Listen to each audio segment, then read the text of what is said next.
So this is the BaFang 750 watt motor, 48 volts. So it's going to be installed onto this mountain bike over here. It's a hub motor, or not hub motor, but a mid-drive motor. So basically what I did is what I'm doing is taking off the arms here, and then I have to take this crankset off as well. I don't have the tools yet. It's coming today, so I'll be taking that out, and we can put the mid-drive motor into this and then slot in the arms, and we have the chain go around it. I have to take off this gear, the shifter, the front derailleur, because it wouldn't fit for the motor, because the motor only has one chain ring. And if you put more, I don't think it will be able to fit, because you're going to have like a lot of space on the other side. It's going to be too big, and it won't line up with the rear derailleur. I mean, I'm still going to play around with it, see if it works or not. If I can fit some more chain rings in it, that'll be great. But if I only can do one, that's fine too. There's the battery is going to go over here, and then just working on some cable management. Just bought some sleeves here so that I'm going to do a zip tie maybe down here to keep it stable. And we got a screen, throttles here. All right, so this is the finished product. And now we're going to take a test drive. All right, so I just equipped this bike with a 750 watts mid-drive motor with a 48 volts, 17.5 amp hour battery. So we're gonna see that what's the top speed, how many mileage I can get, things like that for this bike. Let's go.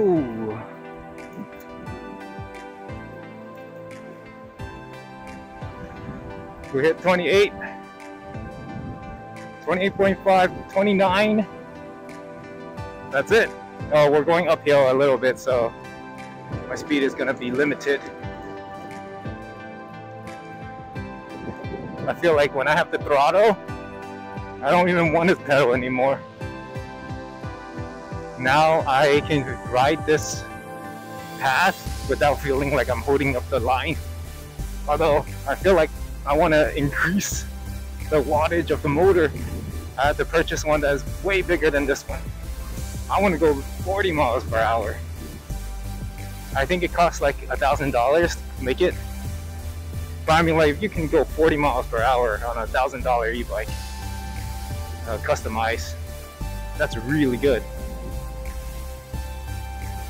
Because a 40 mile per hour e-bike would probably cost you $2,000. I made this e-bike, it cost me only $640 after taxes. So I think it's quite worth it. And then I applied a credit card that gives $200 cash back after spending $500. So technically, this e-bike costed me $400 plus labor. Labor, oh my God, it's very intensive. I hate it, the labor on trying to convert the bike. Because when you have an old bike and you take out the bottom crank, which is like the wheel set, it gets stuck, and then you have to use a lot of force, and it's really hard. 30 miles per hour. Wow, that guy, I could have crashed him. We're turning left on Avenue 19, and then we'll hit the bike path, and it'll be a lot safer than riding with these cars. Holy cow, I could have hit that guy. My brakes can't stop that fast.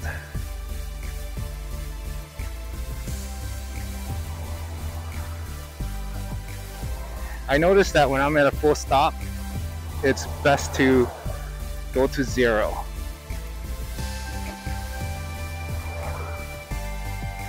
For pedal assist, 0, maybe 1.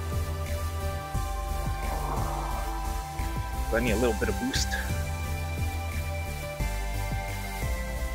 And then once I get a little bit of juice, we go up to 9. That's the max speed, or max level, 9.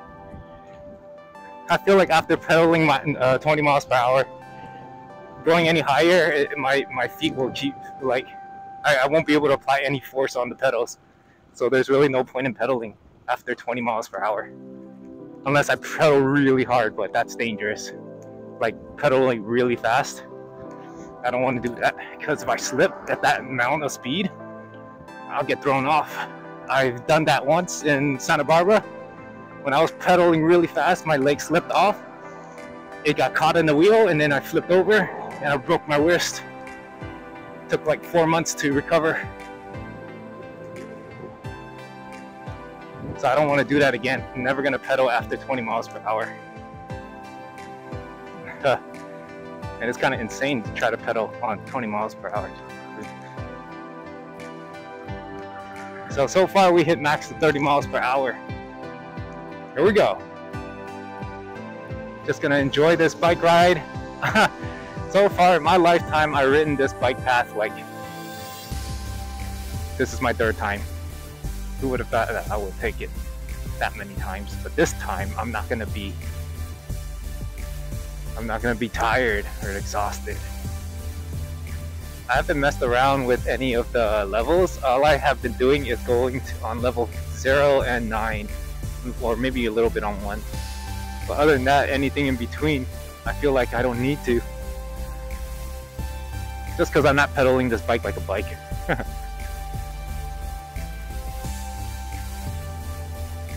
Alright, let's go. Full throttle. No pedal. We should go from 0 to 20. How long it takes me to get from 0 to 20. I feel like it could use a little bit more oomph, which means I need a bigger battery. A 52 volts, 60 volts. Damn, man. E-bikes starts to get more expensive the higher the battery you get.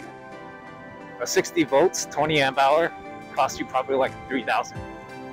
So when I was test driving this bike, it was skipping because I upgraded the teeth, the chainring. I used to have a 42 as my max chainring, and then I upgraded to 44, which came with the motor kit.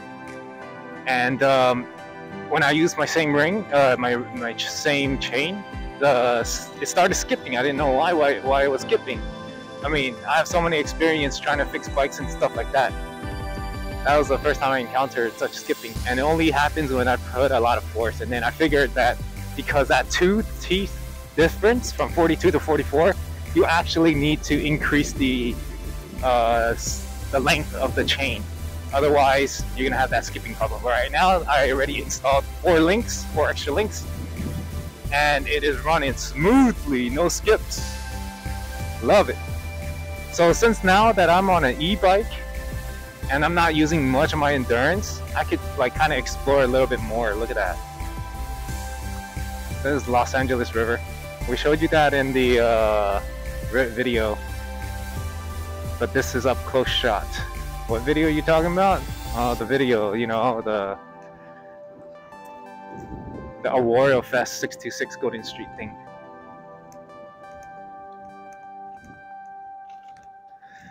I want to check out what's on that side. I've never been on this bridge.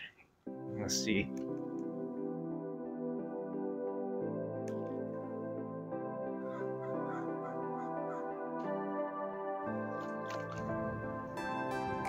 Feels like I'm in SF, man. Bridges. I also purchased one of the USB cable that I plugged into this.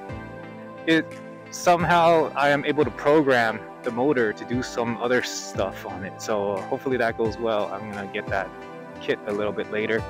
I'm gonna program the throttle to just be at full 9, and then so whenever I want to throttle, it'll always be at the 9 speed. With pedal assist, I'll probably set it at like 1. Or I mean, like my pedal assist will. What the hell is this? What's going on here?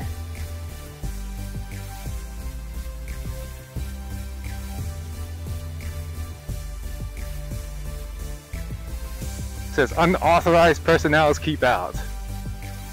I'm going.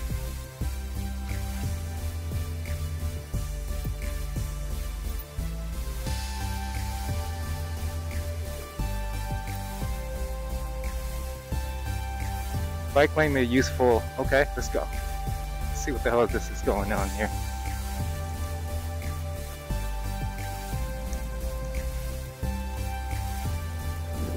Central Maintenance Facility, San Fernando Road, Metro Link. Metrolink. Ooh, look at these houses. This is a residential area. I want to see what's going on. Wow, this area looks nice. I've never seen this place. Holy cow. This is LA? Damn. This looks more like freaking Irvine area or something like that. Or somewhere much... Wow. Look at that area, man. I wonder what that place is called. I want to know how much those houses cost.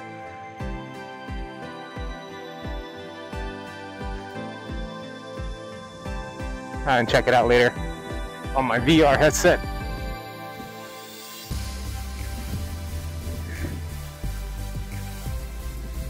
Damn, that guy, he was going in the middle of the freaking road. What the hell's wrong with him?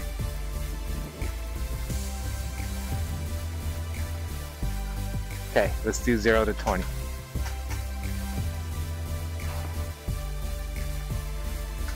Go, rolling. Alright, ready, set, go!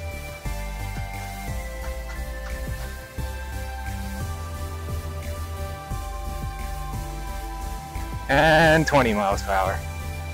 Dude, that took forever. We're gonna need a bigger, better battery. Well, I'll have that through editing. I don't know how long it took, but it definitely took less than 10 seconds. But it was like 8 seconds or something like that. But I'll have that in editing.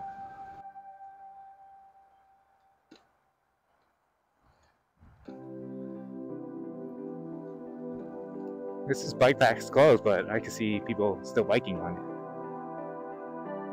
I wonder where we at.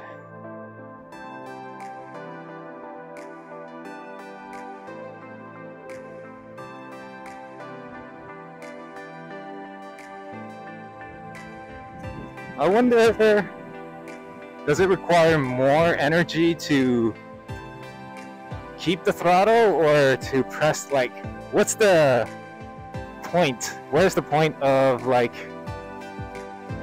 letting the throttle go and let the bike just go, and if you conserve your battery that way, or just hitting the throttle just full speed ahead? You know how when cars, if you're on the highway, you just go at a constant pace at a high speed and you will save more gas than if you were to like go stop, go stop. I wonder what's the thing like for this.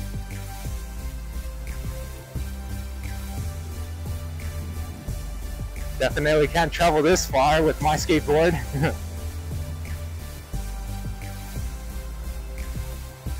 30 miles per hour, easily. Flat road, right there. So if I have a bigger motor, bigger battery, damn, I can hit 40. $1,000 for the investment, should I do it? I also want the skateboard too. $1,000 as well, $1,500 actually. We're at 10 miles. 10 miles with 1 bar of battery lost. Well, right now I'm not really throttling all the way. I tested it out. We got throttle all the way, 17 miles per hour, 17 miles for the full battery, with a little bit of juice left. I didn't really run it out to the ground. But coasting like what I'm doing right now probably can get quite a bit.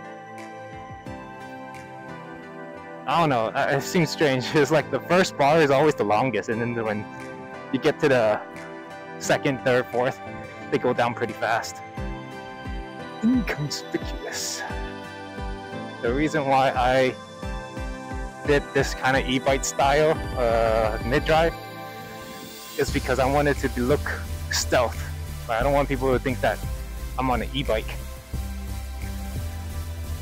Also, when I do get a chance to lock my bike outdoors, or if I'm going somewhere with it, at least I know it's somewhat look like a normal bike, and people will not really notice and won't like get attracted to it and steal it.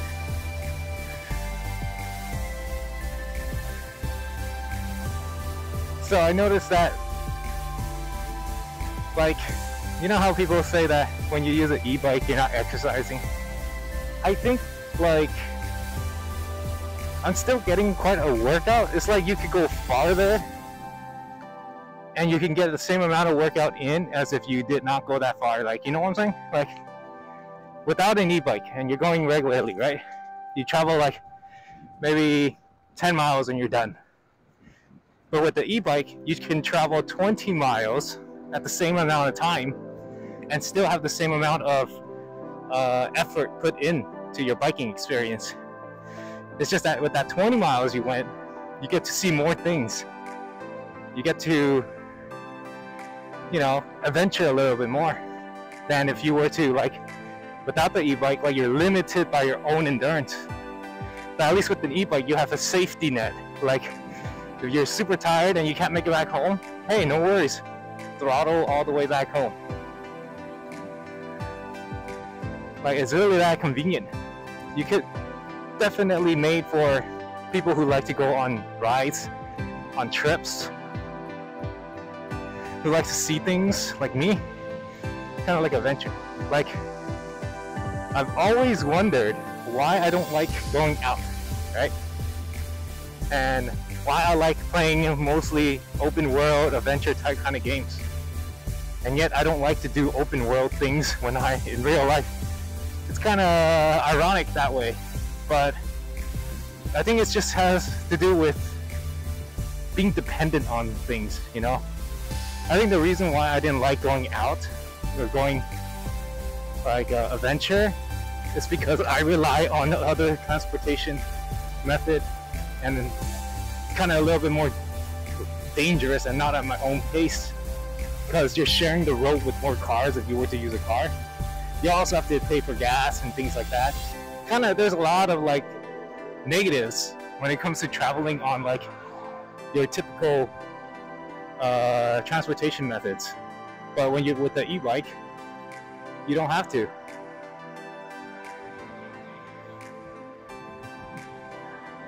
But you could go at your own pace. Nobody's gonna honk you or anything for going too slow. You can stop whenever you want to. You can park wherever you want to. You don't even have to worry about gas money or anything like that. It's free.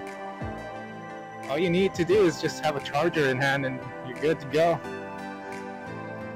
Alright, so let's just share my thoughts of my first impression of this motor so far. It goes 30 miles per hour top speed on flat ground. I am about 165 pounds. So you could do the math if you want to know how fast you can go on it. The bike itself is about 70 pounds and I am using a 48 volts 17.5 amp hour battery at a 750 watts motor. So you'll expect to get somewhere around there for your top speed. And about the mileage, I got 25 to 30 miles on it with just some throttle and pedaling, but full throttle I got around 17 miles on it. So it kind of feels like if you're gonna go full on throttle with very little pedaling, it's about 1 mile per amp hour. So if you were to get a bigger battery, like let's say 20 amp hours, you'll expect 20 miles for just full throttle. I do enjoy that when I am at the end of the battery life, it's not like it's a complete stop where there's no more electricity in it and you will have to pedal by yourself. It does regenerate some here and there, like every time you pedal some, and then when you start slowing down, it kind of regenerated some energy, and then you can do like pedal assist your way back home. So if you're on that last bar of battery and you can't necessarily throttle at full speed, you could still pedal and the pedal assist will still go, the motor will still work for you. So the battery itself takes about 5 hours charge time. So I am using the stock 44 teeth that it came with. I am upgrading the chain ring to be 52 teeth, so I want to see the top speed then. I am using an 8-speed cassette. So yeah, overall a very good first impression. My only regret is that I did not purchase the higher wattage motor and battery, because I could have just saved some money because I don't need to buy 2 different motors. But at this moment in time, I wish I had a more powerful motor. I mean, this motor can probably satisfy the general populace, but I like a little bit of speed and more acceleration. So that's why I want to go. It's just the same as my skateboard. Like I spent 400 on the budget board, but now I want the more powerful versions of these skateboards. And now for the bike as well, I spent $450 on it, and now I want a much stronger version. So yeah, that would be my only regret, is that I didn't just go on and purchase the biggest battery, biggest motor that there is for the product. Other than that, yeah, everything is fine. If you do it yourself, make sure that you have the correct tools to take apart your crank set, because there are different tools for different cranks. There's like a lot of different cranks, so you must be sure that you have it in hand so that you know how to take it out. And also make sure you know how to break the chain, so that you know how to put it back together. And because when you're doing mid-drive motor, the chain is gonna use a lot of power because it's gonna rotate the chain when you are using a throttle. So just like how motorcycles and motocross bikes are like, where they have chains on there and it rotates it, so you can definitely snap the chain quite more often than a hub motor. Hub motor just spins the wheel, but for the mid-drive, it's gonna spin the chain. Not only that, just be patient when you are taking apart your bike and putting the hub drive motor in, because when one of your crankset is rusted and it's stuck, which is very typical.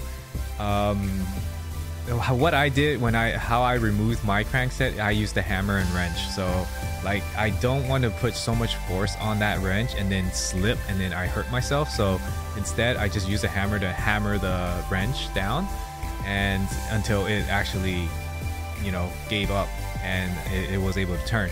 But Jesus Christ, just telling you, like, holy cow, my crankset was so tight, even though it was oiled up when I took it apart, but it was so tight. It took me a long time to try to get off the crankset when I was using the hammer too. Like, I used so much force and it still wouldn't budge, and then I almost gave up. Like, I was like thinking, man, I should just put this motor on my other bike, because I took that bike apart and was able to put it back together. The bottom bracket for my other bike was also very difficult to handle as well, but not as difficult as this one. This one was on a different level. I was like, am I even turning it the correct way or something? I was even second guessing YouTube videos saying like, are you sure you're turning it that way, because mine isn't turning. And yeah, but yeah, don't question the facts, because most likely it's just stuck and you need more force than usual to take it out. But other than that, if you were to ask me if I should just buy a e-bike or modify one, I would say, if you're not a person who likes to fix things up or play around with your toys, just buy one right off. Obviously, it's gonna cost you 2 times as much. Just like anything, when you build stuff on your own, it will be 2 times less than how much it would cost if you were to just buy it from someone else. So I guess the labor is about 2 times more.